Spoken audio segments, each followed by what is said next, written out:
এখন মঙ্গল শোভাযাত্রাকে নিয়ে আমি তো বলবো না, আমি তো কোনোদিনই বলবো না যেটা আমার ঐতিহ্য, এটার সাথে তো আমার ঐতিহ্য মিল নাই। এখন ধর্ম নিয়ে কথা বলছেন, ধর্মের বাইরে কিছু নাই কোন ব্যক্তি জীবনে। ব্যক্তি যখন ধর্ম বিচ্ছিন্ন হয়ে যায়, সেই ব্যক্তির মানুষ থাকে না, নৈতিকতা আদর্শ সব শেষ। ধর্মকে ভয় পায় কারা?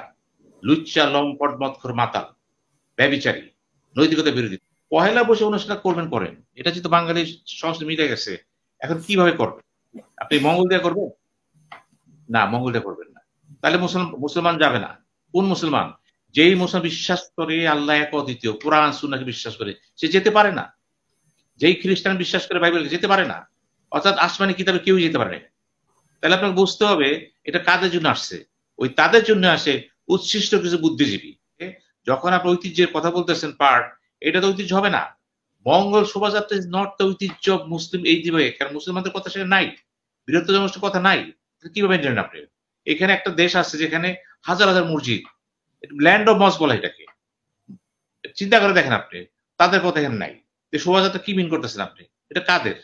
প্রশ্ন করেন তাদেরকে যারা করতেছে, উত্তর পাবেন না। এখন 2016 সালে মঙ্গল শোভাযাত্রা ইউনেস্কো কর্তৃক স্বীকৃত হলো বিশ্ব সাংস্কৃতিক ঐতিহ্য হিসাবে। খেয়াল করবেন। এখন মঙ্গল শোভাযাত্রাটা কি?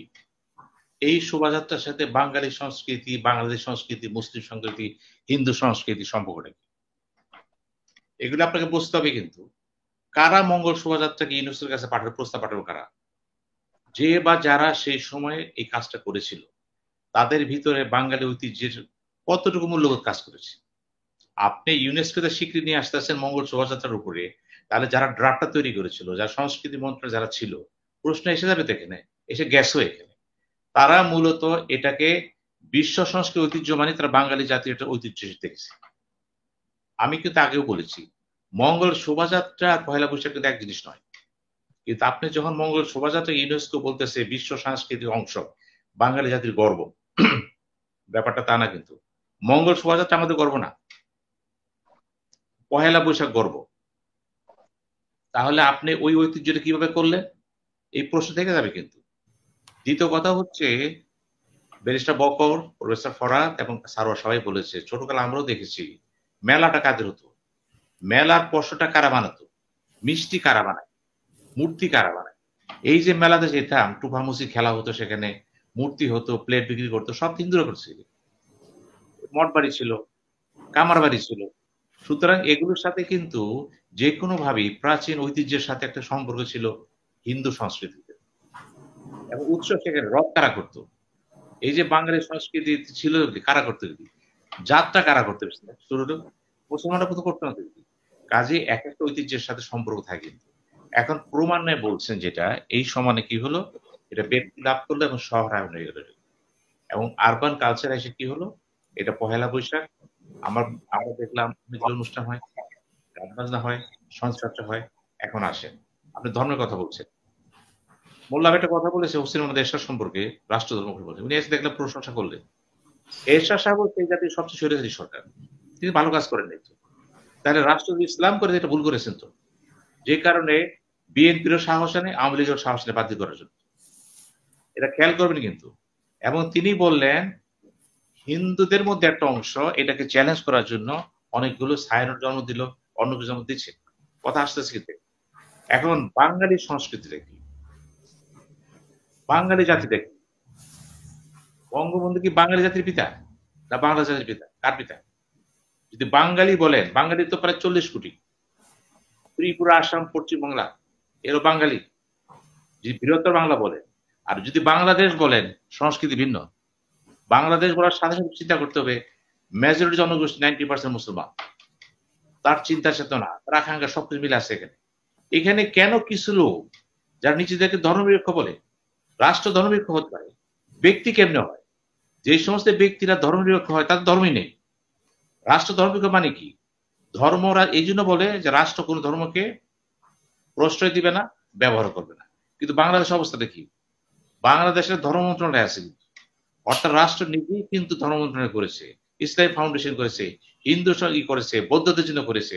রাষ্ট্র সরাসরি পূজাতে ফান্ড দিচ্ছে, বৌদ্ধ ফান্ড দিচ্ছে, ইসলামের ফান্ড দিচ্ছে, মসজিদ করতেছে, মন্দির করতেছে। রাষ্ট্র নতুন চিন্তা চেতনায় কি করতেছে, এই বাংলাদেশে একটা কালচারের মধ্যে ধর্ম হচ্ছে একটা অবিচ্ছেদ্য অঙ্গ। এই ধর্ম সব ধর্মকে রাষ্ট্র লালন পালন করতেছে এবং সব ধর্মের সাথেই তার একটা সম্পর্ক আছে। এবং তিনি বলতেছেন সব ধর্মের সহাবস্থান। এখন সহাবস্থান মানে তো এটা না যে বড় ধর্মকে মাইনাস করে দিয়া ছোট ধর্ম আগায় দিবেন। কিন্তু এটা হয় না। প্রকারান্তে কিন্তু আমরা মঙ্গল শোভাযাত্রাকে কিন্তু কি করলাম? ইউনেস্কো বিশ্ব সংস্কৃতি ঐতিহ্য করলাম। কারণ কিন্তু আমি এখন খুঁজে পাইনি। আমি জিজ্ঞেস করেছি যারা করেছে এটা। উত্তর পাইনি কিন্তু। আমি প্রফেসর ফরাদকেও বলবো, একটু চিন্তা করে এটা কারা করলো, কি জন্য করলো? এখন মঙ্গল শোভাযাত্রাকে নিয়ে তো আমি তো বলব না। আমি তো কোনোদিনও বলব না যে এটা আমার ঐতিহ্য। এটার সাথে তো আমার ঐতিহ্য মিল নাই। এখন ধর্ম নিয়ে কথা বলছেন।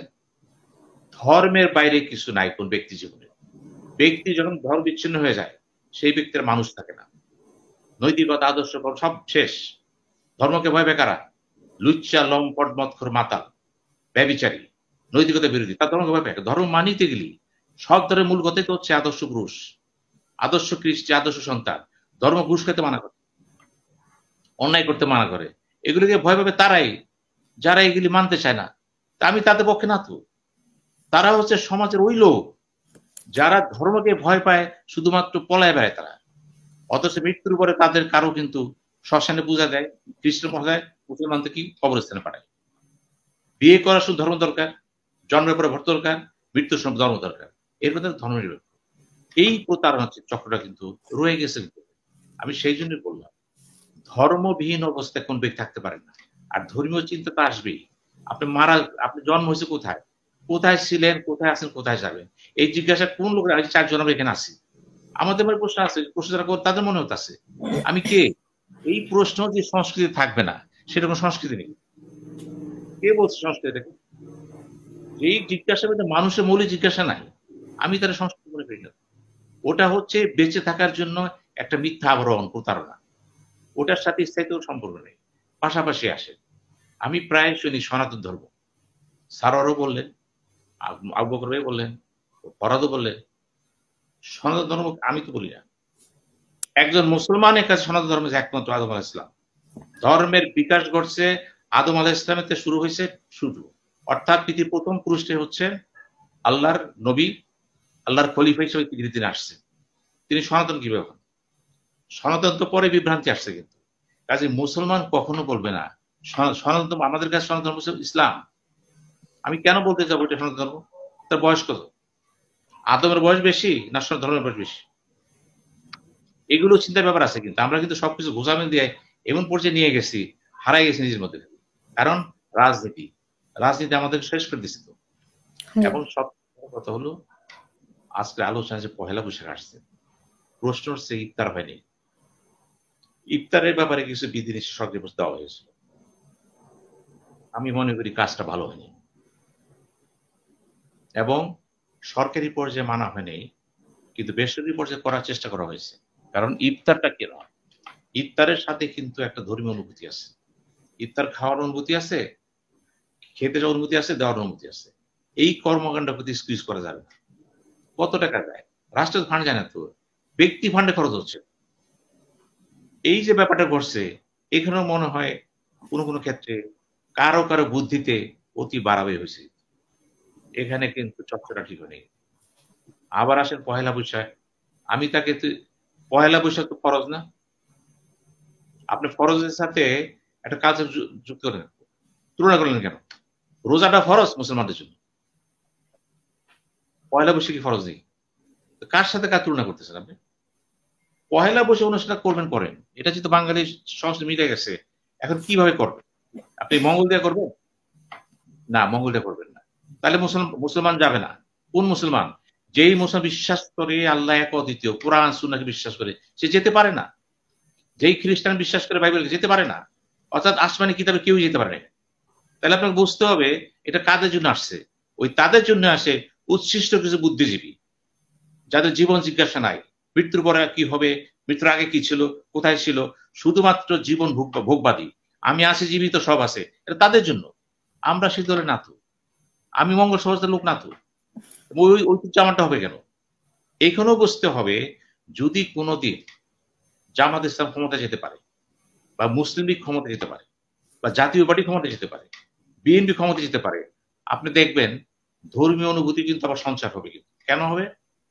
যারা ধর্ম জানে বুঝে তারা কিন্তু চাবে এটা প্রচার করতে। ইসলাম তো মানে ধর্ম যে প্রচার করতে ধর্ম থেকে। এটা প্রচার তবলিগ করতেই হবে। রসুল বলে গেছে বসে থাকো না, চালায় যাও। আপনি যখন প্রচার করতে যাবেন, প্রসার করতে হবে। কাজে আপনাকে দেখতে হবে আপনার রাষ্ট্রের ভিতরে কি হচ্ছে। ওখানে কি ধর্ম বিরোধী সংখ্যা বেশি, আল্লাহ বিশ্বের সংখ্যা বেশি, না আল্লাহ বিশ্বের সংখ্যা বেশি, নাস্তিকের সংখ্যা বেশি, নাস্তিকের সংখ্যা বেশি। এই চিন্তা কে করবে? ধর্মীয় ব্যক্তিরা। ধর্ম রাষ্ট্র কেন করবে? এটা সৌদি আরবে পারবেন? মঙ্গল সভা আচ্ছা সৌদি আরবে পারবেন করতে এই কালচার আমার? মধ্যপ্রাচ্যে পারবেন? পাকিস্তানে পারবেন? মালদ্বীপে পারবেন? পারবেন। কেন পারবেন না? ওই সংস্কৃতি গড়ে ওঠে নাই। কিন্তু আমি আমার এখানে কতিপয় লোকের কথায় আমার মৌলিক সংস্কৃতি নষ্ট করে দিচ্ছি। বলা হচ্ছে ধর্ম যার যার উৎসব সবার, বলতে পারে টিকবে না একসময়। কেন টিকবে না? সৃষ্টি বিরোধী কাজ, এটা ধর্ম করা বিরোধী কাজ। ধর্ম যার যার উৎসব তার। ঈদ কি হিন্দুদের জন্য? খ্রিস্টান না, বৌদ্ধ না। ঈদ তো আমার, আমি রোজা রেখেছিলাম, এখন ঈদ করবো। ঈদ থেকে রোজার সম্পর্ক আছে। রসুল বলছে আমি দুটো অনুষ্ঠান দিয়ে গেলাম তোমাদেরকে, ওগুলি করো না। কাজে আমার ধর্ম আমার, মিলাদ তো আমার, ওই ওয়াজ আমার। কাজে আমার কত অনুষ্ঠান আছে যেগুলো আমার ধর্মের সাথে সম্পর্কযুক্ত, এগুলো আমার।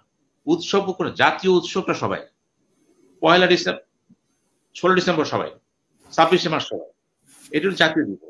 কিন্তু আপনি যদি বলেন সবাই, তাহলে আমার অনুষ্ঠানে হিন্দু আসবে? হিন্দুর পূজায় কি আমি যাবো? আমি কি তার প্রসাদ খাবো? যদি ধর্মে বিশ্বাস করেন, এই প্রসাদের সামনে কে? মূর্তির সামনে যে প্রসাদ রাখা হয় সেটা খেতে পারবেন না। ইসলামের ব্যাখ্যা আছে দেখেন, এই ব্যাখ্যাগুলো আপনি জোর করে চাপাই দিবেন? আপনি কি বলবেন যে লোকটা জামাত ইসলাম হয়ে গেছে, নষ্ট হয়ে গেছে? তা তো না। ধর্ম বিশ্বে থাকেন না কেন, এটা খ্রিস্টানও পারবে না, কেন খ্রিস্টানও পারবে না, বৌদ্ধ এটা করবে না কিন্তু তার সিস্টেম অনুযায়ী। কাজেই আপনার ধর্মীয় চালচলন আচার যেগুলো আছে সেগুলো আপনার। আপনার বিয়ের সাথে আসতে ভিন্ন দাওয়াত দিতে পারেন, আসবে, কিন্তু খাওয়ার ক্ষেত্রে সে গরুর মাংস খাবে? সে খাবে না, তার জন্য ভিন্ন পাক করতে হবে আপনাকে। তো সে বলতে পারে কেন ভাই ধর্ম যার উৎসব সবাই খাবেন না কেন? খাবে না। এই কথা তাদেরই জিজ্ঞেস করেন না কেন? গরু কি আমাদের সবার জন্য খাবার? হিন্দু ভাইরা খান না, কেন খান না? তাদের বিশ্বাস, তারা খাবেন না। তারা গরুকে মা বলে, মাকে খাওয়া যায় না তো, এটা তার বিশ্বাস। আবার শুকুরকে খায়, একটা একটা গ্রুপ আছে শুকুরকে পছন্দ করে, আমরা বলি হারাম। এগুলো রাখবি, এগুলো আসছে বলেই তো বৈচিত্র্য। আল্লাহ তাআলা পবিত্র কোরআনে কি বলেছে?